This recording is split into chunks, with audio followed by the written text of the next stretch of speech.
د خبرونو سرټکی د افغان دفاعي ځواکونو لخوا پاکستان څخه قاچاق شوي 4 میله وسلې کشفېدل.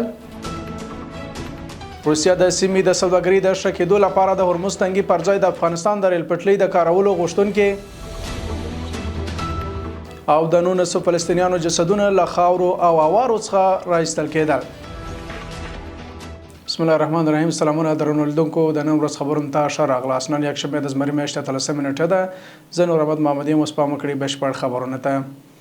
افغان دفاعي ځواکونو له پاکستان څخه قاچاق کېدونکي لسګونه میله سپکې او درنې وسلې نیولې دي. دفاع وزارت وایي د 201 خالد بن ولید قل اردو د کاشف او استخباراتو منصبونو له لوري د کشفي راپورونو پر بنسټ د ختیځ زون په بیلابیلو سیمو کې د عملیاتو پر مهال 4 میله سپکې او درنې وسلې چې یو شمېر یې له ګاونډي هیواد پاکستان څخه قاچاق کېدې نیول شوي دي.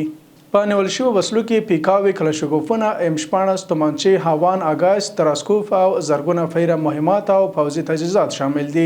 دفاع وزارت همداراز ویلي افغان دفاعي ځواکونو هیڅ چاته اجازه نه ورکوي چې په هیواد کې تخریبي کړنې ترسره کړي.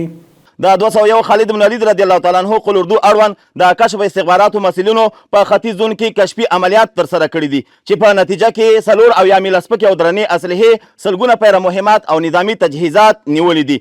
په یاد اسلحو کې ځینې اسلحې د پاکستان څخه افغانستان ته د ورانکارۍ په موخه انتقالېدلې چې یادو ځواکونو ترلاسه کړي دي چې نن عملاً د کشفي مسؤلینو له طرف نه د سب کمیسیون مسؤلینو ته د روسیې د لومړي وزیر مرستیال مارات خونسولین له ټاس خبري اژانس سره په مرکه کې ویلي هیواد یې غواړي چې د باسفورس او هرمز تنګي اړوند خطرونو د کمولو په موخه د ترکمنستان، ایران، افغانستان او پاکستان اوسپنې پټلۍ له لارې د هند سمندر سره ونښلوي. نوموړي سیمه کې روان کړکېچ ته په اشاره د هرمز تنګي د بدیل په توګه د افغانستان د ریل مسیر د جوړولو پر اړتیا ټینګار کړی دی.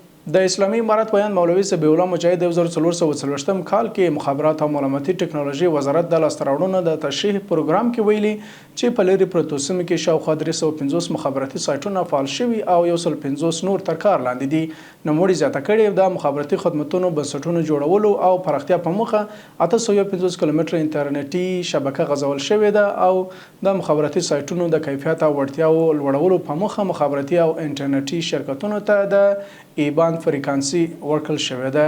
او وروستۍ خبر الجزیرې د غزې د سرچینو په حواله راپور ورکړی چې د غزې ښار په یوه ویجاړه شوي استوګنیزه ودانۍ له خاورو او خځلو څخه د 19 فلسطیني شهیدانو جسدونه راایستلي دي چې ډیری ښځې او ماشومان دي. دغه ودانۍ د اسرائیلي رژیم د بریدونو له امله ویجاړه شوې وه او د شهیدانو د جسدونو د راایستلو بهیر د شنبې په ورځ بشپړ شوی دی. د راپور له مخې د درنو ماشینو د کمښت له امله د خاورو او اوارو لاندې د شهیدانو د جسدونو راایستلو او لیږد بهیر له ستونزې سره مخ شوی دی. درنو د قدر لیدونکو دا و د نن ورځ خبرونه له ملتیا مو نړۍ مننه. تر بیا مو الله مل شه.